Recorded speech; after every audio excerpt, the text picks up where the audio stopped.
श्री स्वामी समर्थ. स्वामी महाराज तुमच्या सर्व इच्छा पूर्ण करो ही स्वामींच्या चरणी प्रार्थना करते. 3 ऑक्टोबर शारदीय नवरात्री सुरू होत असून 12 ऑक्टोबर रोजी समाप्त होईल. नवरात्रीमध्ये घटस्थापना करून दुर्गा मातेच्या 9 रूपाची पूर्ण विधीपूर्वक पूजा केली जाते आणि अनेक नियमाचे पालन केले जाते. नवरात्रीच्या वेळी मातेच्या पूजनेमध्ये वास्तूची काळजी घेतली आणि त्याच पद्धतीने पूजाघर सजवले तर पूजा यशस्वी आणि फलदायी ठरते.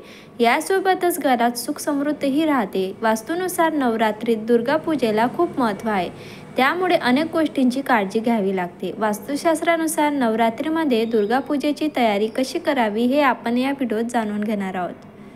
मुख्य दरवाजा असा सजवावा. शारदीय नवरात्रीच्या 9 दिवसासाठी घराच्या मुख्य दरवाजाच्या दोन्ही बाजूला चुना आणि हळदीने स्वस्तिक चिन्ह बनवावे आणि आंब्याचे आणि अशोकाच्या पानाचे तोरणही लावावे. असे केल्याने घरामध्ये सकारात्मक ऊर्जा येते आणि घरामध्ये सकारात्मक ऊर्जा राहते. त्यामुळे घरातील वास्तुदोषांना कोणताही नकारात्मक प्रभाव पडत नाही. या दिशेने मूर्तीची स्थापना करा. शारदीय नवरात्रीमध्ये मूर्ती किंवा कलशाची स्थापना ईशान्य दिशेला करावी. या दिशेला देवाचे स्थान असे म्हणतात. या दिशेला मूर्ती किंवा कलशाची स्थापना केल्याने सकारात्मक ऊर्जेचा प्रभाव राहतो.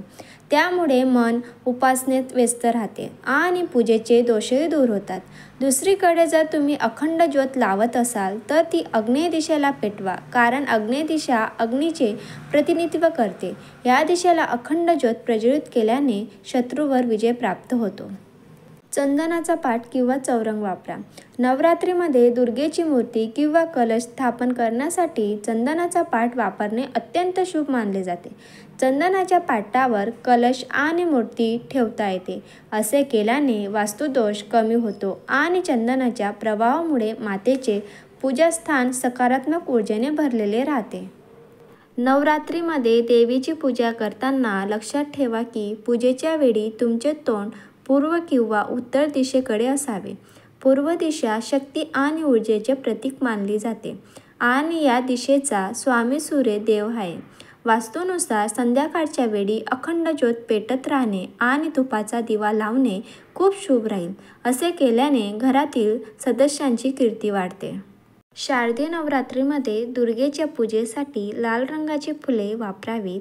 लाल रंगाला वास्तूमध्ये शक्तीचे प्रतीक मानले जाते आणि दुर्गा माता लाल फुले अर्पण करून लवकर प्रसन्न होते. यासोबतच देवीशी निगडीत कपडे, चंदन, साडी इत्यादी वस्तू वापरताना फक्त लाल रंगाचा वापर करावा. वास्तूनुसार शारदीय नवरात्रीच्या पूजेदरम्यान काळ्या रंगाचे कपडे वापरणे टाळावे. पूजेत काळ्या रंगाचा वापर करू नये. असे केल्याने अशुभ होते. काळ्या रंगाच्या वापराने मनाला अशुद्धतेची भावना येते आणि पूजेतही यश मिळत नाही. जर तुम्हाला माझा व्हिडिओ आवडला असेल तर जास्तीत जास्त शेअर करा, लाईक करा, कमेंट करा आणि नवीन असाल तर चॅनलला सबस्क्राईब करायला विसरू नका. धन्यवाद.